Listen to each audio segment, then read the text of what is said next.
Sanjay, it's all yours. Sounds great, Jim. So good to see you as always. Thanks for having me here. Thanks for this opportunity. Before I tell about myself, it's an honor and a pleasure to know Jim for many years now, and his heart bleeds for tech ecosystem in general, but certainly for New Jersey. So it's always fun and exciting to be with him on these types of forums. So hello, everyone. Thanks for making some time. Sanjay Macwan, as Jim mentioned. I work here at Vonage in Homedale, New Jersey, and it's a full circle for me. That's where I started my career, AT&T Labs, right after my master's in computer science as a software developer. C Unix was my platform, and C Unix still powers many of the communication stuff that we rely on every single day. So it's been a great journey.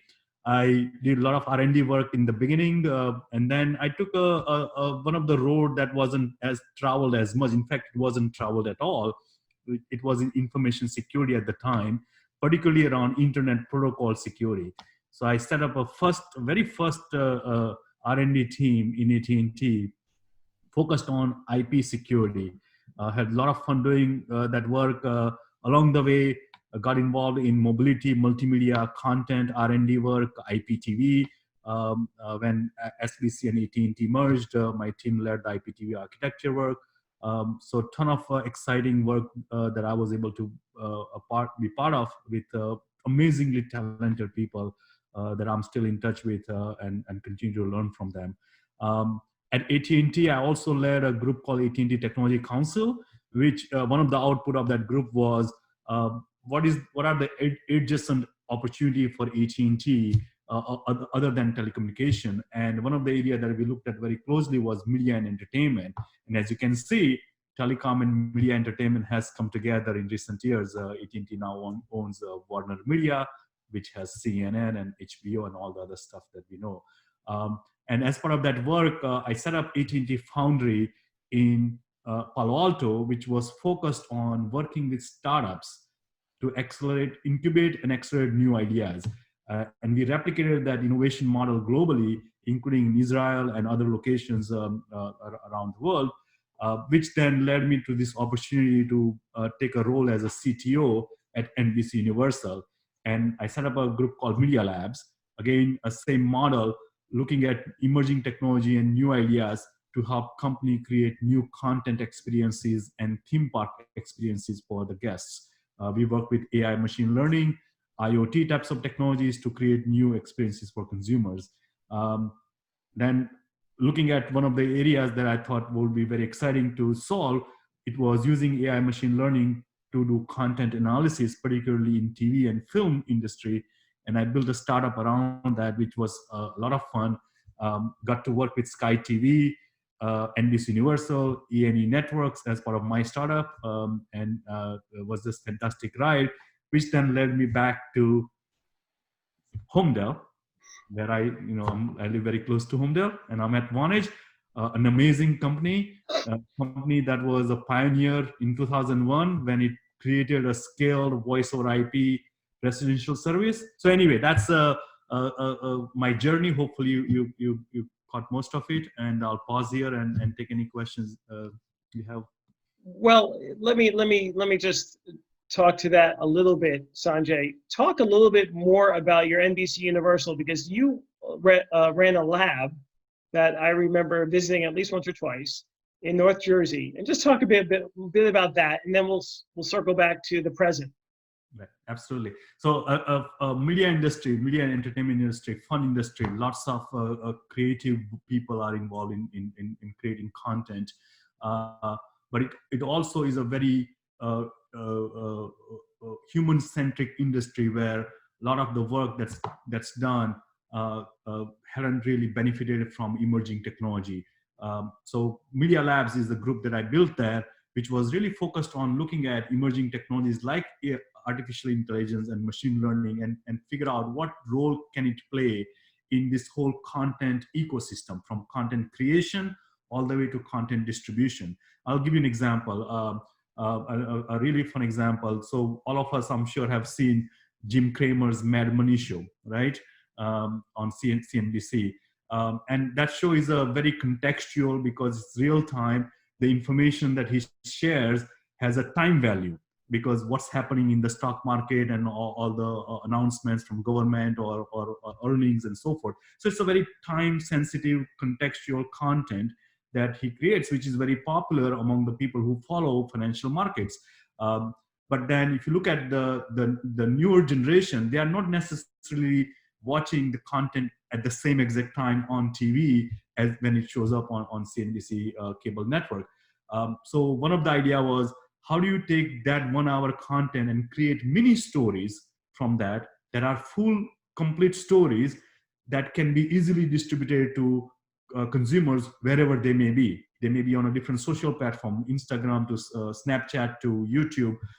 How do we get this content in real time, near real time, in a bite-sized stories to these consumers? And the model was, you have 5, 6, 7, 8 human editors who would look at this 1 hour and say, okay, Jim talked about Apple at minute 2, and then he came back and referenced Apple at minute 17, and then he answered a question from a caller at minute 56 about Apple. And if you take those 3 pieces together, that's an Apple story. And when human editors look at that, it makes sense. And you can take pieces of it, stitch it together, create a story, and push it out. Can you do that using machine learning? So that's an example of things that we built as part of that content ecosystem. So a lot of fun doing that. We had a team in London, in LA, in Orlando, and New Jersey and New York City both. And we created all these new content experiences for consumers using emerging technology. Yeah, that was a fun place. So Sanjay, as far as innovations during this crisis in the communications sector, as you mentioned, communications, our access is so critical now. Imagine if we had this crisis 15, 20 years ago, we'd be much more frustrated and not be able to sort of function as we have now. So talk to us just in general about what you've seen in the industry. Absolutely. I think you're spot on. If we had this crisis even 5, 7 years ago, it would have been extremely challenging. Let me start with my company, Vonage, if you don't mind, as a company, how we have adapted in this situation, right? We were one of the, so we are a very cloud native company. All our services and solutions for our own internal use, as well as how we deliver our services to our customers, are cloud native. And I'm simplifying it, obviously, but just sort of a high level message there. Because of that cloud native architecture, we were able to literally flip the switch and become fully globally remote working company overnight. That's simple. We have 7/24 operations. We have global footprint. We have locations in 30 plus locations globally, worldwide, Asia to Europe to Americas. And we have customers that are global. And not only we are functioning globally, remotely, full-time, seamlessly, but we are also able to deliver our services globally for our global customers in this model. So I think that's an important insight or observation. Companies that have invested in digital transformation and cloud native approaches have been able to seamlessly transition into this remote work, and some other companies obviously have some work to be done, for a period of week or two before they were able to function appropriately. So I think that's one very important architectural approach that I wanted to share with the team here. The other thing is that as during this pandemic situation, it became crystal clear, and I'll say this one line. Video has been around, and AT&T, my colleagues prior to me joining there, worked very hard on video conferencing and video solution, all that. And this pandemic situation just put it in focus. Video is everywhere. Video is here, video is there, and video is everywhere, right? And look what we are doing through video right now. And not only just this teleconference or video conferencing, but how video enables remote services. So one very important example, very pertinent to this particular pandemic situation, is telehealth. So think about one of the important things is to consult doctors in this situation, and specifically because of the pandemic or this COVID infectious disease situation, you want to do it safely. And what is the best safe way to consult a doctor face to face and yet safe is video. And telehealth solutions have skyrocketed globally. And one of our product, a video API, which is a product that we offer, literally with 3 lines of code, developers can embed real-time video communication into their telehealth application. And that platform has just seen significant usage, and it has become a meaningful way to deal with health part of the crisis and consultation between patients and doctor globally. So, and including nonprofits. So our video API has powered nonprofit solutions in Israel, of Africa, to Spain, and certainly for-profit solutions by a number of different companies that rely on our video API. So I think that's, video becoming such a central part of our existence, both at a personal level as well as a professional level. And thankfully, we are able to play a very meaningful part in that solution space. Great. And so tell us, I know you had mentioned, well, I think we discussed Zoom beforehand, how they've taken off. And I think you mentioned that you guys were doing something as well to serve that market. Absolutely. So video API, the 3 lines of code that I mentioned, is exactly the same capability that we have leveraged to build our own video conferencing solution called VBC Meetings, and also a free version of that we have released for the community for the community to use for free. And so it's directly focused on building video conferencing capability with multiple participants and so forth, just similar capabilities like Zoom and many others are out there. And that's part of our product portfolio that our customers rely on. Our company functions on VBC Meeting daily. That's how we do our work every single day globally. And many of our customers use the same solution to conduct their business daily. And in aggregate, our video usage has skyrocketed 2,000+% during this phase that we are in, and it has become a lifeline, as I said earlier, for our own work, but also for many of our customers across many industries, from retail customers to financial customers to remote education, telehealth, all multiple different industries, customers using our solutions to conduct their business and deliver remote services. Right. Earlier we were talking about, I met one of the founders of Vonage at a conference overseas that I was speaking at, and wanted to take a step back and tell us the Bondage story, because it's a really fascinating one. And it's come a long way, and it's pivoted, and now it's prospering and thriving. And can you just give us a sort of a snapshot of the company? Absolutely. I think Vonage is one of that amazing company that started by entrepreneurs right here in New Jersey, right? I think the first office was in Edison, New Jersey, and then the company moved to Homedale, which is where we still are as a global headquarters. 2001, these entrepreneurs were pioneers. They disrupted the voice communication business and truly made voice over IP a scaled, high quality platform that would serve residential customers globally, and did amazingly well. And as company continued to evolve, it continued to see the opportunity to get into the business to business communication space, and created a strategy to both internally create capabilities, but also acquire other companies to get into B2B communication space. And so last 6-7 years journey has been fully transforming Vonage into cloud communications company. We own our own technology stack, which is cloud native, as I mentioned earlier. And so we have 3 lines of a product: unified communication, which is voice communications and video conferencing and so on and so forth. Contact center, which is fully cloud native contact center, and I'll give you an example in a minute. And the communications platform as a service, or API platform, where we power a number of messaging and voice and video API that many of our customers use in their own end solutions that they deliver to their customers. Talking about contact center cloud native.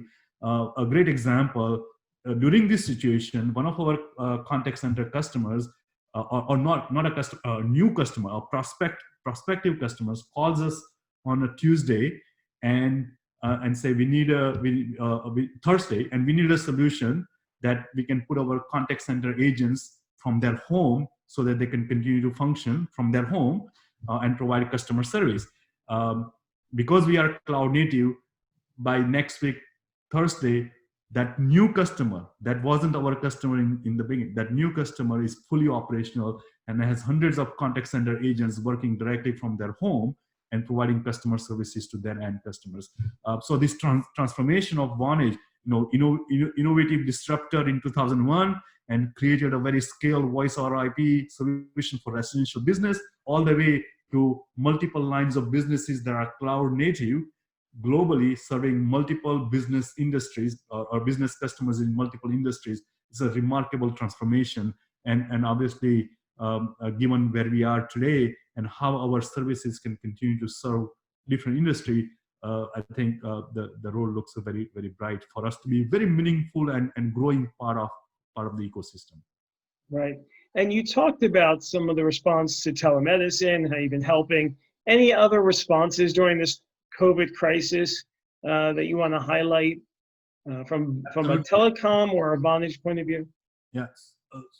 Remote education is another area that again has become so critical, right? My two kids, and I'm sure yours and many others, they're all working from home or studying from home. And that model is going to be very important, not only from K to 12, but also higher education, universities and so forth, right? So, for example, I wouldn't be able to name the name here, but one of very large customer in Asia Pac became a remote education customer for us, where our video API again powers millions of end user students and teachers for remote education. So I think this trends, telehealth. So telehealth is not a new trend, right? It was there, but it was in nascent phase.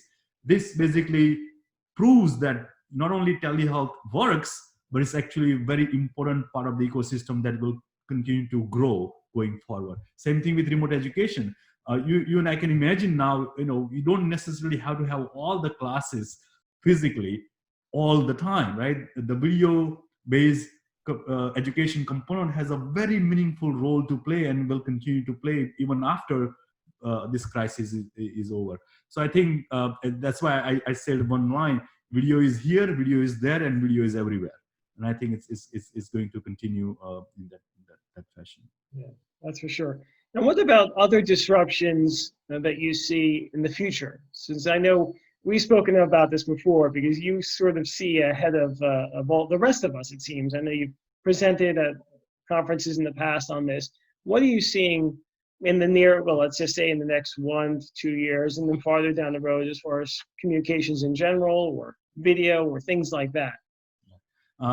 Unfortunately, as you know, some of the industries are going to be massively reshaped because of this crisis, and even coming out after this crisis, like travel and hospitality industry, immediate example of that, right? And I think what one of the most important trend is going to be important to watch for all of us, and I'm certainly watching very carefully, is how does real-time communication get embedded into various workflows. So, think about grocery shopping workflow, right? That grocery shopping workflow is now dramatically different and will remain different even after this crisis is contained. And in that workflow of the future for grocery shopping, what's the role of real-time communication? And I think across the industry that get reshaped, because ultimately communication is key part of how we conduct business, right?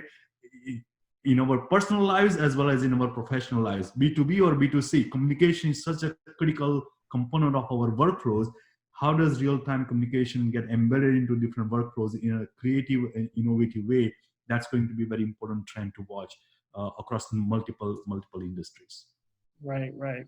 And what about advice, career advice for young people on this chat right now? Any guidance considering what we're going through right now, but also into the near term, what you might offer? Sure. So I'll say those who are graduating or just an early phase of their career, one of my advice, which is not new, not because of this situation, even prior to that, I would say, is first few years, 3, 4 years of your career, try to look at 2, 3 different things that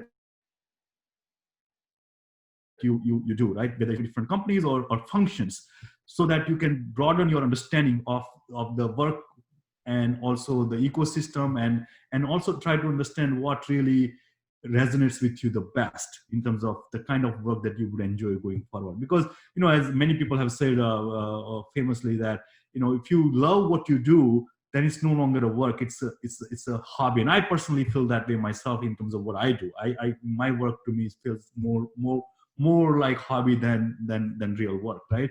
And if you get to that point, I think that's good. And to do that, first 3, 4, 5 years of your career, you want to actually look at a number of different things. So that's number one. Number two, which I tell my kids, and I hope they listen to me, is that there are no shortcuts. Work hard and hustle, right? There are no shortcuts. You really have to put in the effort, and every day go in, do your best to learn new things, produce the best quality work that you can produce for your team, for your company, for your industry. There are no shortcuts. So really, really get into it, right? And work really, really hard. I've read somewhere, hustle and execution beats strategy all the time, right? So that's my advice to my kids, and I hope that also resonates with folks here. Well, I think I'm going to use that advice from my kids. Maybe if they hear it from someone else, it might stick a little more. Here's the deal. You tell that to my kids, and I'll tell that to your kids. Exactly. So before we get to questions, I just want you to share with us just one thing, some guidance, advice for maybe everyone listening. So I know we were talking about entrepreneurs earlier, so maybe I'll kind of focus on entrepreneurs, given the community that we have. So 2 things, right? If you are already working on something that you are trying to solve, I would ask you to take a dispassionate look at that, whatever that is, in the context of the pandemic and how the industries might get reshaped. Take a very dispassionate look at what you're working on and say, is there a need to pivot or adjust based on what's happening and what is likely to happen? And seek out some advice from people that you trust and respect. I've been very fortunate to have number of people, in professionally, in my personal lives, that I can go and talk to, like yourselves, right? And bounce off ideas and get some, really honest and trusted advice. So if you're an entrepreneur working on something right now, take a dispassionate look and see if you need to pivot. And if you're trying out, if you're just coming out and say, I want to become an entrepreneur or do something, I would say find the most boring pain point that you can find and try to solve it. Hustle and execute to solve that. That's kind of my advice. Right. That clearly makes a lot of sense. And I think a lot of people are thinking about that. During any time, not just a crisis, it's really those 2 pieces of advice are very relevant. All right. So let's get the questions. Let's see. So how has the info security landscape changed, if any, with the rapid shift to remote work? That's a great question. In fact, this is, I learn every day something new about InfoSec, which, tells you how it rapidly changes. Information security used to be in this little lab corner somewhere, 15 years ago. Now it's at the boardroom, right? Board members discuss information security, and I have to present the work that my team does to our board. So that's the massive shift, right? In a short period of time. A concept that used to be in the purview of engineers and technical people in a lab somewhere, now is at the boardroom. So you can see how it has evolved and how strategic it has become. So that's kind of number one. Number two is, which is also, we have heard this in a number of other contexts, more things change, more things remain same also, right? And ultimately, technologies evolve and technologies change and new ideas emerge and all that. But people are critical part of information security chain, if you will, and making sure the people, the employees in any given company are aware of the needs for information security and are being collaborative part of the overall infosec solution for your company is very, very important. And again, that's not new, that more things change, more things remain the same, and that falls in that category. Right. So All right. Thanks for that question, Gabby. I have one from Zane. He says, I heard about how Vonage is innovating in Uganda around COVID to help people there with telehealth. Can you talk about that?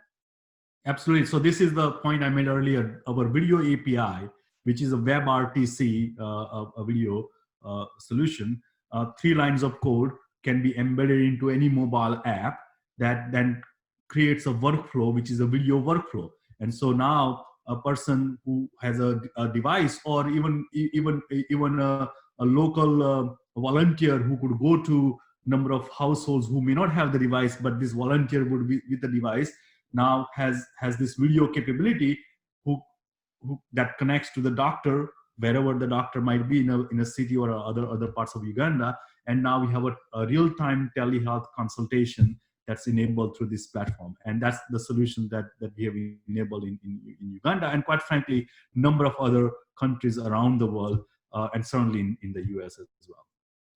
Great. And while we're talking about COVID, I should mention to everyone, you might have seen this, on Tuesday, I'll be talking with a researcher who is working with natural killer cells to fight COVID. So that's Tuesday. If you haven't signed up, please do. All right, so we have a question from Barry Rubin.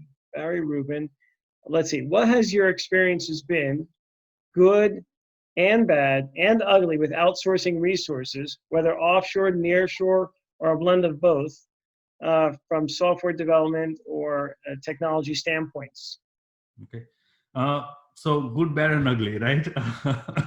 That is a loaded question. You know, take that as you like it. I'll try my best to answer all of that, honestly. So good. I think there's lots of good to that, right? Lots of good that you can scale, because sometimes there are geographical constraints in terms of number of talented people available for a particular technology that you need at a scale that you need.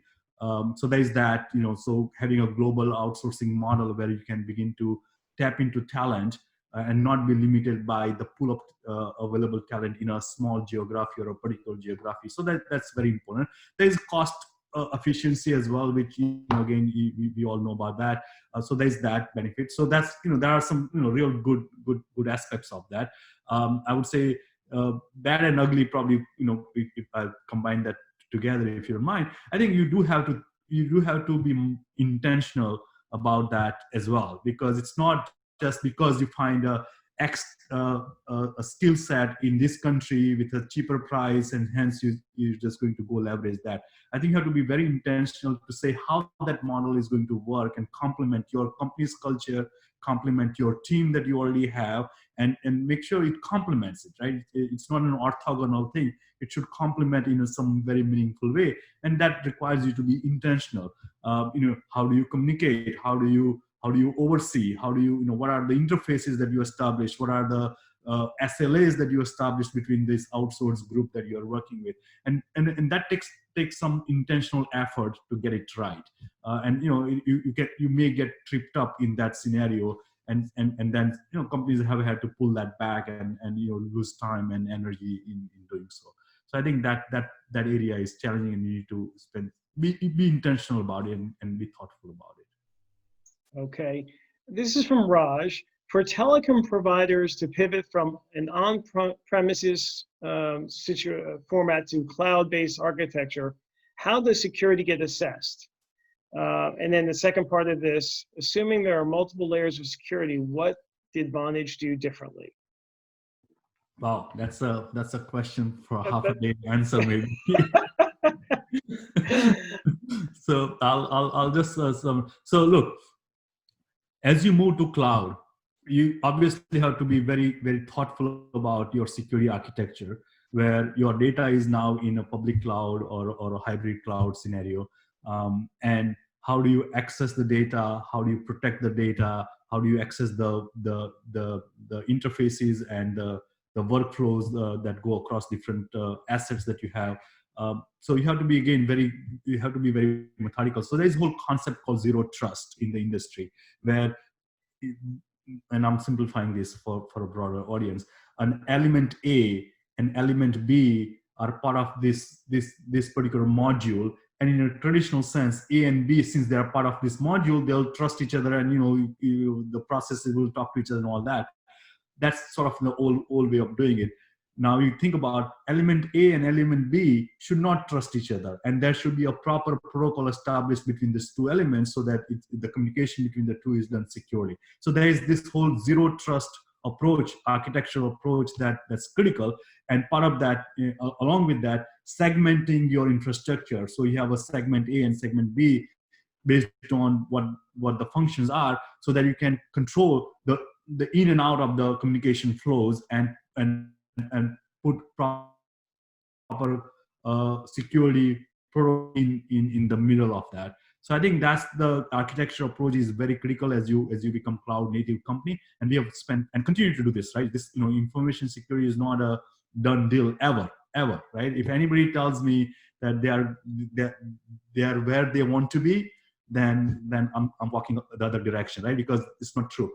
Information security is a daily job, and it evolves every single day, and we need to keep evolving with it.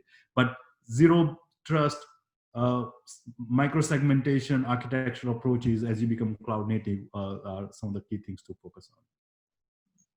So here's a question from Donato. What does 5G mean to Vonage?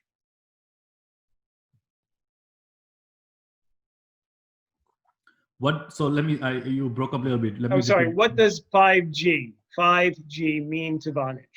Okay, so 5G, again, a very exciting technology, right? In terms of what it would deliver, and what it already is delivering today, but certainly a lot more to do there. For us, it's going to be, many of our customers are coming through a variety of different channels, and 5G is going to be a very important path through which they come to us, as well as our customers delivering their services to their end customers. So let's say if you're a telehealth customer and you are sitting on a smart device with a 5G capability enabled on that device, what more can you do in terms of remote telehealth consultation? Can you do a high resolution image, X-ray analysis sitting remotely, right? Because now 5G has a better capability compared to LTE and so forth in terms of throughput, in terms of latency, very low latency, and all that characteristics that come with 5G. Can these telehealth solutions become even more richer than what they could be on LTE, right? So those are the kinds of things that we would be thinking about as a service provider. Got it. So here's a question from Andre, and it goes back to what you're talking about as far as workflow. So is the embedding of real time in workloads combined with instrumentation so that one can identify bottlenecks that are inherent in the process rather than the real time component? That's a tricky question. So he's talking about real time workloads. Right. Are you able to identify bottlenecks in real time? So I'm not sure I honestly fully understand the question, but let me take a shot at it, right? So when I say embedding real-time communications into a workflow, a simple example, I would say, let's say you are using a ride-sharing app. Right now we are not going anywhere, but at some point when we start using ride-sharing app, the driver and the potential passenger, they need to communicate to each other for some reason, right? Because you're not finding each other in a designated spot or whatever. And can we do that anonymously without having to disclose passengers information with the driver and vice versa, but do it at a touch of a button, right? So now we have a ride sharing app and you're waiting for the car to show up. It doesn't show up. Now you want to make a phone call to the driver. Can you just do it at a touch of a button? And it's a voice call. And that's a real-time voice communication that's embedded into the ride-sharing app. Now you can take it a step further and say, can you embed that for a video call? if you want to do a video call, can you do that, just for a video call real time? So that's the real time. And you can imagine all the workflows across number of different, like a tax consultant, right? Right now, I don't want to go to my tax advisor in person at all, right? Given where we are. And quite frankly, even when the situation is contained, I may still want to just do my tax consulting via video call with my tax consultant sitting in my library here, right? And so can we embed that workflow into this whole tax consulting software, and at a touch of a button, you can have this communication going on. And you can imagine all these different use cases across different verticals. I'll give you another great example.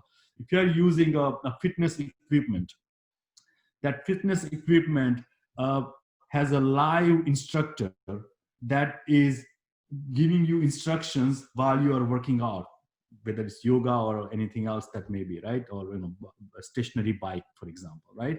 How do you create that live instructor who is not physically in that same room? They are somewhere else. They are famous celebrity. They are famous fitness experts or athletes who are giving you live instructions via video while you're actually working out on a stationary bike. So it's an example. That's the workflow. And can you create that workflow seamlessly, very easily, using these video APIs that I described earlier? So hopefully that answers that part of the question. All right, thank you. Here's another question about large companies. So, traditionally, they're typically risk averse and slow to adapt startup technologies. Do you see that changing with and following this crisis? That's a fantastic question. That is actually a great question. I think so. I honestly believe, if not all the companies, good number of companies will become even more agile because of this crisis and the digital transformation, which is a very broad term, but just to use it to describe the transformation, I think is going to accelerate in many large companies. Companies that were on the journey and had done a lot of work already were able to adapt much more quickly to this new reality, and will continue to adapt more better. And I think a lot of other companies will take a look at that and say, we should be doing this much more faster and on an accelerated pace. So I think the short answer is, on the whole, a lot of companies will look at this situation and say, we really have to be agile, we really have to be nimble, and we actually have to put the investment for this so-called digital transformation, so that we can deal with these uncertainties in the world that might crop up any given time, and adapt to that. So I'm very optimistic. You'll see companies adapting much more quickly than probably in the past. And those who wouldn't, unfortunately, they wouldn't survive. Right. And the follow-up question or comment is, now some companies have new roles that are looking at startups more closely, so that it will help them move faster. And the question is Vonage doing that? I'm curious. Are you looking at startups for new technologies and innovations, or is there a separate role for that? Because I know both worlds. Yeah, absolutely. No, so Vonage has been very, very proactive in looking at startups and actually either directly leveraging their technology, but in some very specific cases, acquiring those startups. So this video API platform that I talk about is a startup company that we acquired, a company called TalkBox. And then just several months ago, we acquired a company called Over.ai, which is focused on AI machine learning technology to create customer experiences for our contact center and for our unified communication customers. So we are actually very proactive about not only working with startup companies. In my security hat, we are working with a number of different startup companies, leveraging their technology to help secure our ecosystem. But in some very specific cases, we actually have gone and acquired relevant technology from startups directly. Right. So let's switch gears a little bit here. And if anyone has any more questions, please submit them. We're winding up shortly. So please get those in. So this is from Darius. He says, what are two to 3 priorities for small and medium-sized businesses to succeed in our region in comparison to other regions of the country. I know that's not necessarily your expertise, but since you know a lot about small businesses. So I'm sorry, Jim, the first part of the question I couldn't hear. No so problem. That, So Darius wants to know just say 1 or 2 priorities for small businesses to succeed in our region as compared to other regions of the country. okay. So I think it's broader than region, but let me, New York, New Jersey, Philadelphia, this corridor, there are certain industries that are highly concentrated here, right? So if you look at pharmaceutical, if you look at financial services, even telecom, right? High tech, obviously, New York City has, huge high tech presence, Philadelphia as well, and certainly New Jersey. So if you look at those 4 or 5 major industry that are, pretty concentrated here in our region, I would say small, medium businesses, think about for those industries, what is the reshaping of their workflow? And as they have to reshape their workflow, what role these small, medium businesses can play into that, right? So if you're a pharmaceutical industry, think about what are the different things that are going to be different or needs to be different that are impacted because of this pandemic situation. And if you're a small, medium business, can you see your role as pharmaceutical industry has to shift in terms of how they function, right? And can you, so I don't have a concrete example, but if I'm a small, medium business, let's say right now, then, and I want to focus on my region because, travel and all that stuff is going to be very tricky, and say, okay, I have X service that I'm providing. I have these 4 industries in my region. How does this X service fit into pharmaceutical workflow going forward, telecom workflow going forward, or financial industry workflow going forward? And find those opportunities to kind of tailor your focus in that area. That's kind of at a very high level how I would think about our region and if I'm a small, medium business. Got it. And Sanjay, you mentioned digital transformation before. Here's a question from Michael that asks, what are the biggest challenges that you have recognized during digital transformation as a whole, and specifically while adapting to the higher demand during this crisis? So one of the challenge always is pretty certainly for large companies, where there's a history, there's a technology investment that has gone in. How do you overcome 2 things? One is some internal skepticism because there are things that are done certain ways, there are things that work the way they work. So how do you and you're trying to come up with a new model under this digital transformation? There is a skepticism. How do you overcome that? How do you provide proof points to your stakeholders that says this is why it's going to be helpful to us near term, mid term, long term, right? So overcoming that skepticism, I think, is a big challenge, and which is why probably some of the large companies, don't move as fast as sometimes you would like to. So that's one thing. And the second thing is that, especially in the current situation, given some of the economical stress that we and other, not we, I mean society in general, the companies in general will face, how do you prioritize your investment? Because, it's going to be pretty challenging environment from a business perspective for near term through this crisis, and you have to prioritize your investment based on how you move forward with digital transformation. So 2 things, right? Just to summarize: overcoming the skepticism internally, providing proof points to overcome that skepticism, and then prioritizing your investments as thoughtfully as you can. Great. Another question about startups and entrepreneurs relates to something you said earlier about hustling.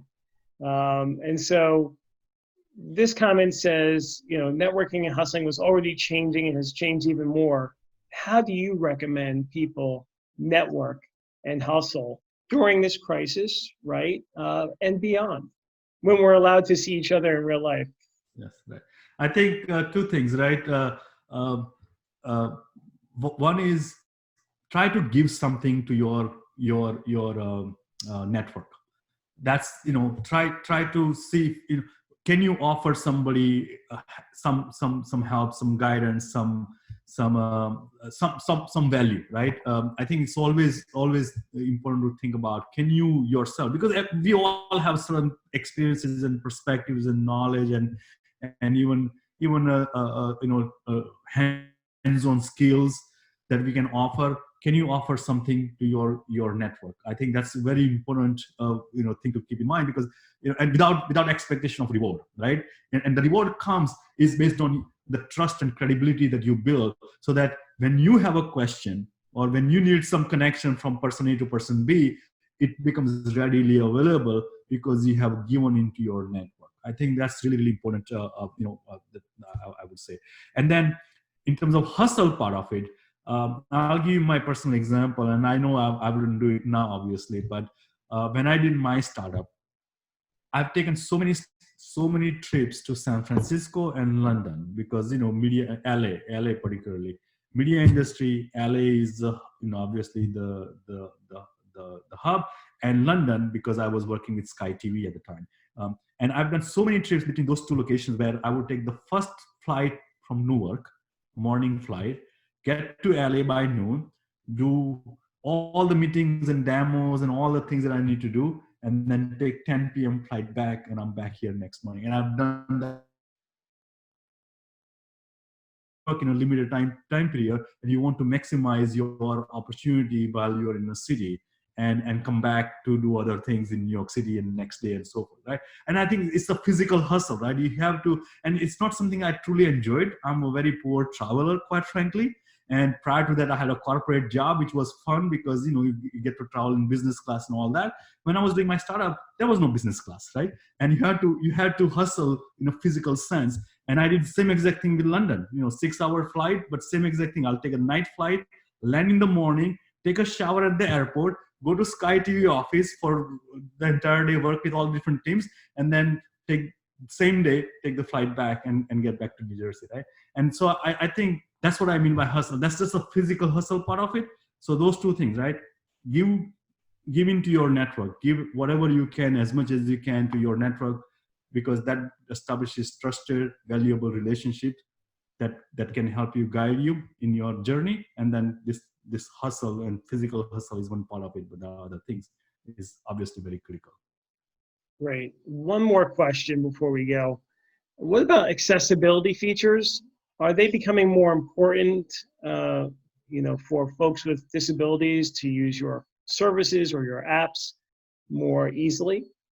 I think that's a great question. Accessibility features are critical in normal times, certainly in this time as well. And we do pay a lot of attention deliberately to come up with models where capabilities are accessible by people with disabilities. Whether it's transcription of audio, so that somebody who has a hearing disability can read the text and so forth.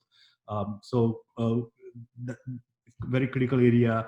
We try very hard to focus on that as well as a company. Clearly, more needs to be done and can be done by industry at large. And certainly, that's especially when we are remote. Sound accessibility challenges are even more acute. And again, we need to keep focusing on that. Right. So Sanjay, it's Friday, so we're going to end a few minutes early, and I asked our guests to submit and read to us poems. So what do you have for us? A poem. So I do have two that and I do enjoy poetry myself. So this was a good question that you had mentioned to me the other day. And so I'm going to see if I can find. So there is a poem from Robert Frost. I'm sure you guys all know this poem very, very well. Very famous. It's The Road Not Taken. I like it myself because I try hard to do things that are not natural to me in some cases, right? I'm not good at it, but so here's that poem, right? It says, "I shall be telling this with a shy. Somewhere ages and ages hence, two roads diverged in a wood, and I took the one less traveled by, and that has made all the difference." So that's one of my favorite poems. So I wanted to share that with you. And there's another one, very short, that's relevant to this context that we are in. It's from a famous poem from Afghanistan. Short name is Rumi, Rumi, and it goes like this. What is the body? Endurance. What is love? Gratitude. What is hidden in our chests? Laughter. What else? Compassion. And I thought, it's a beautiful poem and extremely contextual and relevant in the times that we live in right now. So I thought I'll share that with you. Thank you so much, Sanjay.